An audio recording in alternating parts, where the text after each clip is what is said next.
ബഹുമാനിയായ സുഹൃത്തും ഈ സംഘടനയുടെ സാരഥിയുമായ ബഹുമാനായ പ്രമോദ് സാർ അവർ വളരെ തിരക്ക് പിടിച്ച കാലഘട്ടങ്ങളിൽ പോലും കേരളത്തിന്റെ എല്ലാ മേഖലകളിലും സ്ഥാപനങ്ങളെ കണ്ട് ഈ സമ്മേളനം വിജയിപ്പിക്കുവാൻ ആത്മാർത്ഥമായി ശ്രമിച്ച് ഈ സമ്മേളനത്തിന് അധ്യക്ഷ പദവിയിലിരിക്കുന്ന ഏറ്റവും ബഹുമാനായ പ്രമോദ് സാർ അവരുടെ ഈ യോഗത്തിന്റെ പേരിൽ നിങ്ങളുടെ പേരിൽ ഈ സമ്മേളനത്തിന്റെ പേരിൽ ഹാർദവമായി സ്വാഗതം ചെയ്യുകയാണ്.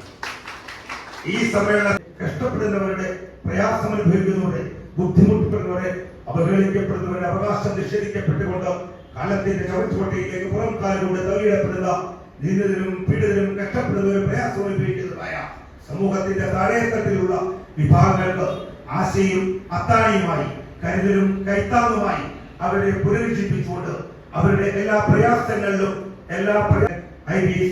സതീഷ് സാർ MLA അവരെ എന്റെ പേരിൽ, സംഘടനയുടെ പേരിൽ, സമ്മേളനത്തിന്റെ പേരിൽ, ഏവരുടെ പേരിൽ ആഹ്ലാദപൂർവ്വം സന്തോഷപൂർവ്വം വിനയപൂർവ്വം സ്വാഗതം ചെയ്യുക.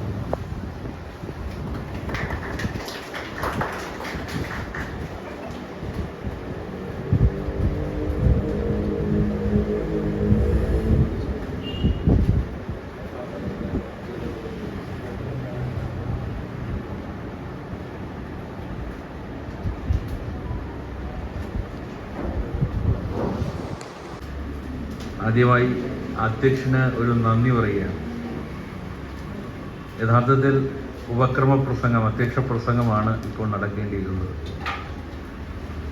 അധ്യക്ഷ പ്രസംഗം പിന്നീടാക്കി എനിക്ക് അവസരം തന്നതിനുള്ള നന്ദിയാണ്. കാരണം സംസ്ഥാന യുവജനോത്സവം നമ്മുടെ തലസ്ഥാന നഗരിയിൽ നടക്കുകയാണ് അടുത്ത ആഴ്ച. അതുമായി ബന്ധപ്പെട്ട